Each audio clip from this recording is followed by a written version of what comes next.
Pocos días quedan para el sacrificio de Jesucristo. Si vemos estos versículos, esto ocurre en Betania, lo que acabamos de leer hace unos momentos, en Betania, un pueblo cercano a Jerusalén, donde Jesús frecuentemente solía hospedarse. Como lo comentaba, a unos días ya para el sacrificio. Jesús ya había pronunciado, si nos vamos a versículos anteriores, acerca de su muerte. Si nos damos cuenta, a sus discípulos ya le había dicho que iba a ser crucificado y que iba a resucitar al tercer día. Ya había profetizado lo que iba a pasar. Y Jesús en estos momentos se estaba preparando tanto emocionalmente como espiritualmente. Sabemos que el tiempo ya estaba corto para ese sacrificio. Si nos vamos a los versículos, tengan ahí su Biblia a la mano. Estaba en casa de Simón el leproso. Si vemos, la lepra era una enfermedad antiguamente que era muy contagiosa y que inclusive lo segregaba tanto del sector social como inclusive de la parte espiritual. Y si vemos esta enfermedad, Jesús estaba frecuentemente con aquellos leprosos y él mismo los sanaba. Entonces aquí podemos ver que Jesús mismo se hospedaba no con los altos reyes, las grandes personas, sino que se hospedaba con gente que ya estaba restaurada y ya estaba sanada, pero por él mismo. Lo más valioso en las manos correctas. Durante la Edad Media, los árabes desarrollaban la destilación del alcohol, lo cual esto revolucionó la forma de cómo obtener el perfume. Porque si nos vamos a estos versículos, ¿cuál es el instrumento que se enfoca aquí? ¿Qué es lo que se enfoca en estos versículos? ¿Qué es? El perfume que está contenido en un vaso de alabastro, que ahorita vamos a definir algunas características. Exactamente, entonces el perfume, si nos vamos a la Edad Media, pues empezaban a desarrollarlo. Pero fue a través de las cruzadas y del comercio que había con los árabes donde llegó este perfume allá a Europa.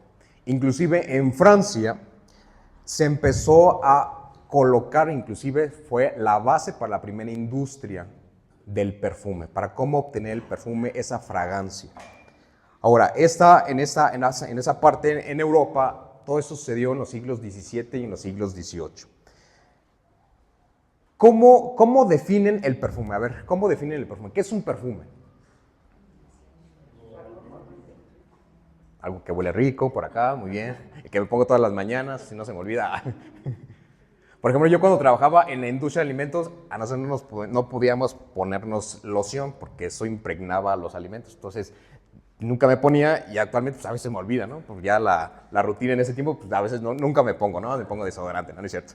Entonces, la palabra perfume viene del latín perfurum, que significa a través del humo. Si nos vamos a los versículos anteriores, pues, ¿qué hacían cuando se sepultaba a las personas? Se quemaban, se ponía incienso, se ponían hierbas y se ponían los vendajes, ¿no? Inclusive se decía que se impregnaba esas vendas para que estuviera esa fragancia, ese olor constantemente, ¿no? Entonces, la palabra perfume viene, como le comenté, del latín perfurum, que significa a través del humo, haciendo referencia a los aromas que se obtenían cuando se quemaba las resinas y las maderas aromáticas. En tiempos bíblicos, un vaso de alabastro, cuando empecé a hacer este bosquejo, se me vino a la mente, ¿sí? Las ampolletas de Adero Gil, alguien las ha probado, las ha usado, donde rompes el vidrio, que es un color ámbar, y lo pones ahí en tu agua, en tu jugo, y ya te tomas tu vitamina C. Entonces, un vaso de alabastro es un frasco, es un vaso de vidrio muy frágil, en donde se guarda algo muy preciado, algo muy puro. Y en este caso se guardaba el perfume. Pero una de las características eran perfumes caros. Y para usar ese perfume tenías que romper el cuello del vaso. Es como cuando agarras tu ampolleta, que les comentaba de Rogil, rompías el cuellito y ya te servías tu vitamina, ¿no? Entonces tenías que usar todo el vaso. ¿Por qué? Entonces, si nos vamos a esa época, había altas temperaturas. Entonces no se podía poner el perfume en un vaso a la mitad. Sabes que ya lo rompí, déjalo a la mitad. No, ¿por qué? ¿Qué pasaba con el perfume a altas temperaturas? Se evapora o se puede derramar. Inclusive las propiedades sensoriales que tiene un perfume pues se van perdiendo porque está en contacto con el oxígeno, con las altas temperaturas y se evapora. Entonces, en ese tiempo, ese vaso de alabastro se tenía que romper y se tenía que utilizar sí o sí, como dice, solo una exhibición, el perfume. Entonces, imagínense el grado de importancia que tenía ese perfume. El perfume que trajo esta mujer era de nardo puro y su precio equivalía al salario de un año completo. Según datos recientes de la Comisión Nacional de Salarios Mínimos de este año 2025, el salario mínimo de México, ¿cuánto es? ¿Saben? ¿Algunos saben? Aproximadamente es de 278.80 pesos diarios. Entonces, si vemos, lo relacionamos, que un denario era la paga que se daba a un trabajador por un día de trabajo y aproximadamente costaba el perfume, un perfume caro. Por ejemplo, aquí se les viene perfumes caros. A ver, ¿quién tiene perfumes caros? Mujeres, por ejemplo. Carolina Herrera, Coco Chanel, o sea, bueno, ¿no? Que ahora ya está saliendo en redes sociales que todo eso se fabrica en China, ¿no? Pero bueno, entonces, este perfume tenía un costo aproximadamente de 300 denarios y se estima que el costo de este perfume actualmente en nuestros días sería de 83,640 pesos. ¿Qué harían con esos 83,000 pesos?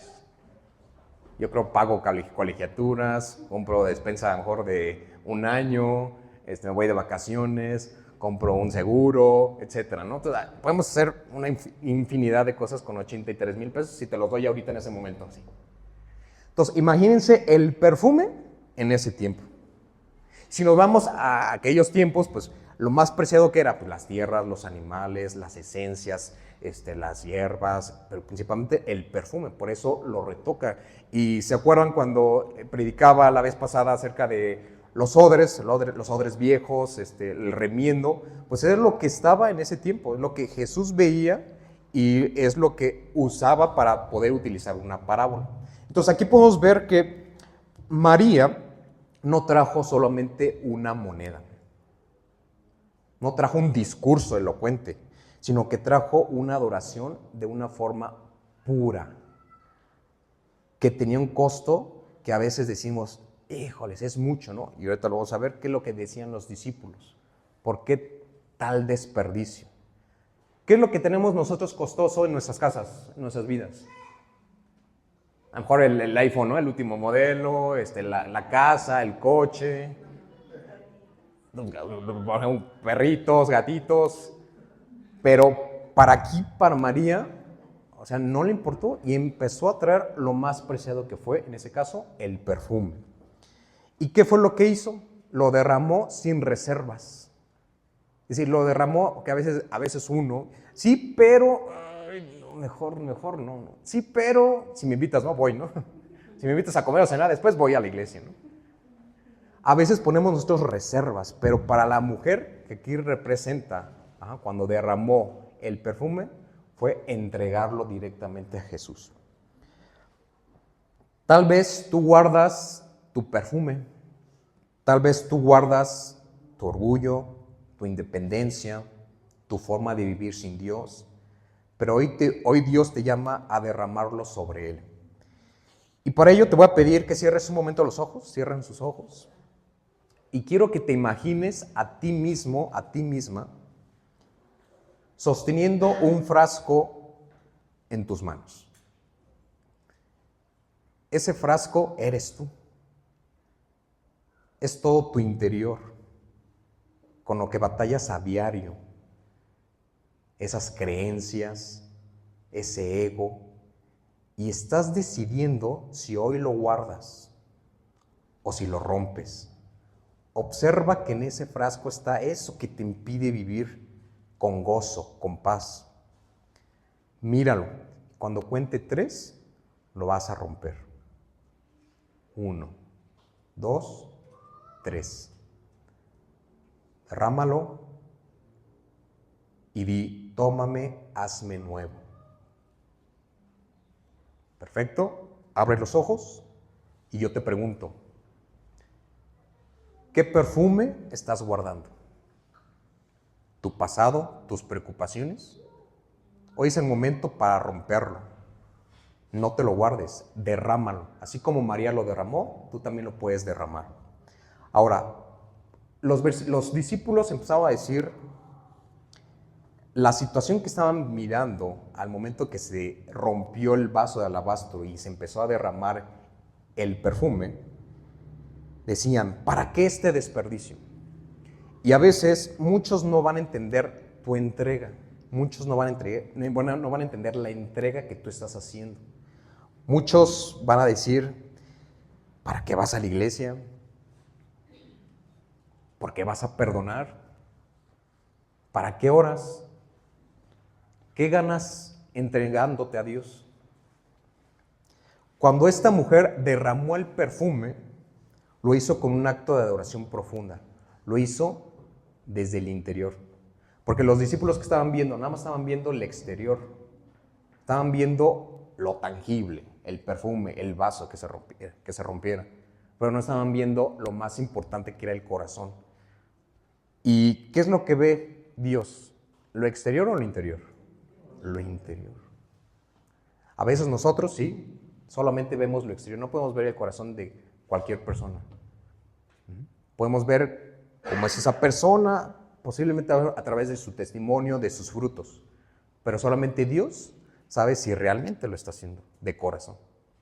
Entonces imagínense en esa situación, como María entregando todo lo más importante, lo más caro. Es como si tú dijeras, ¿sabes qué? Traigo aquí mis 83,000 pesos. Para la próxima escuela bíblica, aquí está, de vacaciones. Imagínense. Algo tan preciado como un perfume que hoy en día lo podemos representar ya sea con nuestro tiempo, nuestro servicio, o inclusive con la parte monetaria. Quizás alrededor de ti, en tu familia, tu trabajo, en tus compañeros de trabajo, quizás hayan esas voces de ¿por qué tanto desperdicio? ¿Para qué perdonas? No, eso es fanatismo. Y lo podemos ver hoy en día, ¿no? ¿Cuál es el pensamiento que tienen ahorita la mayoría del mundo en este tiempo de Cuaresma, de Semana Santa? Vacaciones, y ahorita ¿qué es más, no? El calor, se van a ¿dónde? A las playas, a los bañarios, etcétera, ¿no? Pero realmente hay una reflexión acerca de lo que Jesús vino hace más de 2000 años. Quizás a lo mejor escuchan, ¿no? Por ejemplo, estaba viendo que ahorita hay una película, se llama La Última Cena, no me acuerdo, de Chosen, una serie, está en el cine ahorita. Y hay una animada para niños que creo que se ve muy buena. Entonces ahí tienen tiempo los niños, pues llévenlos, ¿no? Pero nada más a lo mejor quizás solamente conocen o ven en la programación. Me acuerdo cuando en el Canal 5 había muchas series, ¿no? De bíblicas, de Moisés, los mandamientos. Pero a lo mejor nada más saben de eso, ¿no? Pero no hay una transformación, no hay algo profundo como ese corazón de María que hizo derramar ese perfume. ¿Has sentido que tu búsqueda de Dios no es comprendida? ¿Te has sentido juzgado, juzgada por querer hacer las cosas bien o diferente? Porque a veces el mundo te dice, vete para acá, ¿no? De esta forma, ¿no? Pero nosotros sabemos que no debe ser de esa forma, debe ser totalmente diferente. Hoy Jesús te dice lo mismo que aquella mujer. Has hecho una buena obra conmigo. Nuevamente, Jesús no ve lo exterior, sino lo interior. Y cuando tú entregas tu vida, Dios te da un propósito eterno. Vamos a leer lo que dice el último versículo.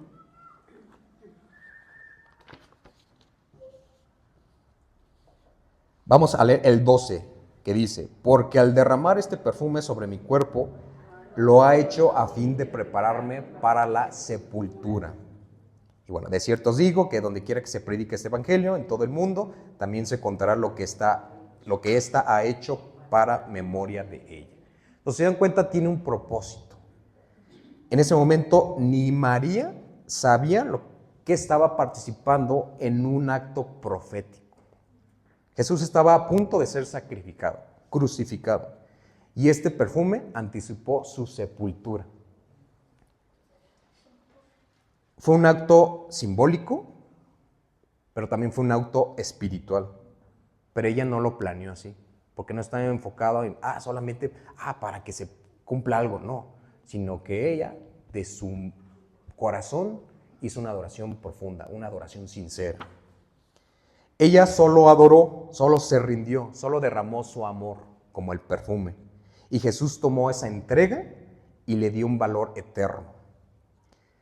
A veces no sabemos qué es lo que vamos a tener planeado de aquí a 1 año, a 5 años, 10 años, ¿no?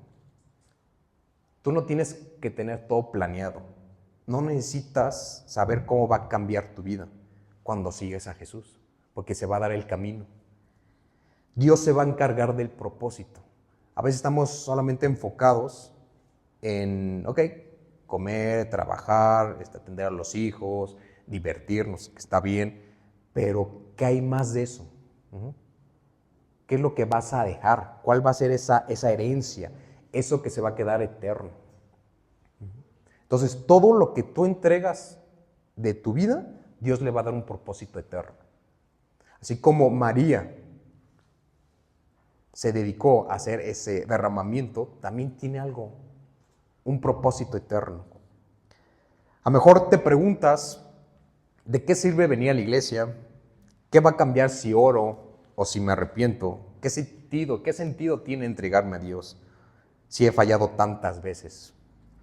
Pero cuando tú empiezas a dar ese paso, Dios lo ve y lo honra y lo va a convertir en algo eterno. Jesús ya había dicho a sus discípulos que iba a ser sacrificado, que iba a ser crucificado, pero que al tercer día iba a resucitar. Les estaba dando una esperanza, porque a veces nosotros vamos a tener situaciones adversas, problemas económicos, de salud, legales, familiares, sociales, pero siempre está esa esperanza y siempre tiene que haber esa semilla para que al final haya un propósito eterno. Entonces, no nos enfoquemos solamente en las cosas terrenales, sino ¿qué va a trascender de mí? ¿Qué tengo que hacer para que esto trascienda? Así como María lo hizo. Entonces, a veces nos quedamos nada más con pagar las facturas, pero realmente mi vida tiene un sentido, tiene un propósito. Nos hemos puesto a pensar cuál es ese propósito. Me he dado la tarea de investigar, de preguntarle a Dios en oración, ¿cuál es ese propósito? Quizás a lo mejor ese propósito ya lo estoy viviendo y no me estoy dando cuenta, ¿no? A lo mejor lo estoy viviendo en mi trabajo, con mi vecino, en mi negocio, con mis hijos, con mis clientes. Pero debemos nosotros de enfocarnos cuál es ese propósito, así como María lo tuvo. Y bueno, les voy a pedir que se levanten, hermanos, y vamos a hacer una oración juntos. Pido que cierren los ojos. Jesús, no quiero que mi vida se quede en lo pasajero. Quiero que tenga sentido, propósito, eternidad. Te entrego lo que soy como esa mujer. Haz con mi vida lo que hiciste con su ofrenda, algo que permanezca, que trascienda, que honre tu nombre. En el nombre de Jesucristo, amén.